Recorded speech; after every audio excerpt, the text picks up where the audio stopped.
Ibu, assalamualaikum warahmatullahi wabarakatuh. Ya, jadi kami dari mahasiswa pendidikan akuntansi dari UPI ada tugas akuntansi sektor publik untuk observasi tentang sektor publik itu sendiri. Nah, kita ini milih Yayasan Tasdikul Quran.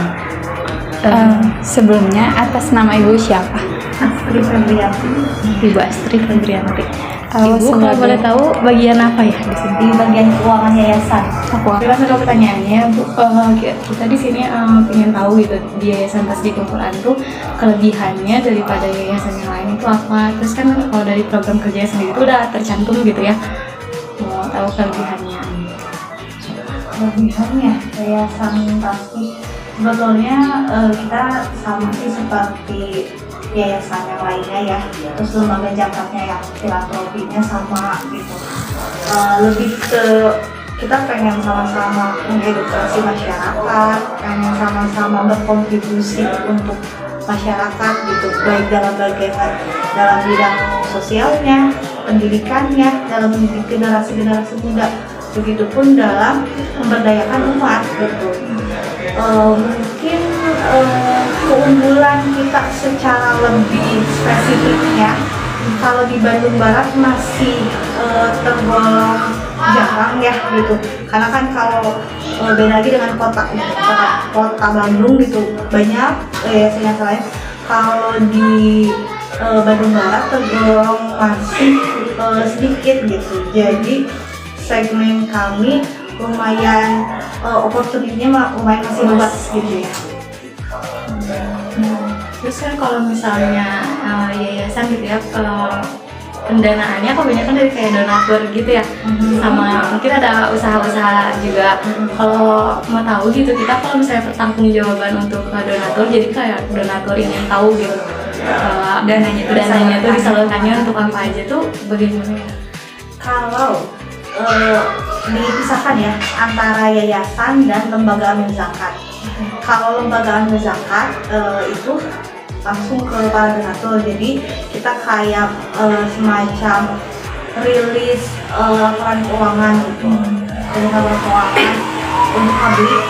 Cuman kita tuh harus lulus dulu audit sebelum diekspos gitu ya, sebelum disebar ke publik gitu. Terus dulu audit dari Kemenag secara syariahnya, begitu pula sama Basnas yang mengelola semua lembaga-lembaga zakat seluruh Indonesia.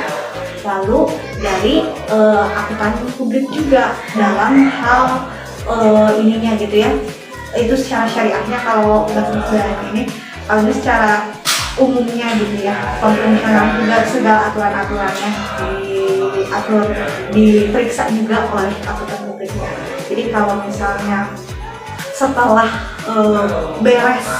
selesai dari rangkaian audit dan lain sebagainya, baru kita publish di media sosial kita gitu. Kalau untuk para donaturnya sendiri ada yang dikirim ke email gitu atau seperti apa? Kayak buktinya ya. Nah, kalau buktinya itu sejauh ini donatur hanya menerima bukti store aja. Kalau misalnya mereka udah bayar zakat misalnya apa, mereka selalu pasti menerima kayak bukti transaksi gitu ya, penerimaan seperti kwitansi, penerimaan untuk program apa dan apa diterima langsung oleh kita, ditandatangani dan lain sebagainya. Kalau pelaporan secara secara per masing-masing sub gitu, kayak contoh bulan ini kita menerima dana zakat seberapa juta gitu ya, dana bencana seberapa juta, itu mah diupdate setiap seminggu sekali, setiap sebulan sekali di medsos kita, semuanya diupdate. Dan ada pula donatur-donatur yang menanyakan kayak japri gitu ya, tapi ya WhatsApp apapun kita on gitu, si call center kita on untuk menjawab itu. Alhamdulillah report yang dibutuhkan sama para donatur. Luas gitu kalau lembaga zakat. Kalau yayasan tersendiri itu karena ada dana usaha-usahanya, jadi memang yang yayasan tidak semuanya diekspos, kalau tidak semuanya dipublish gitu, hanya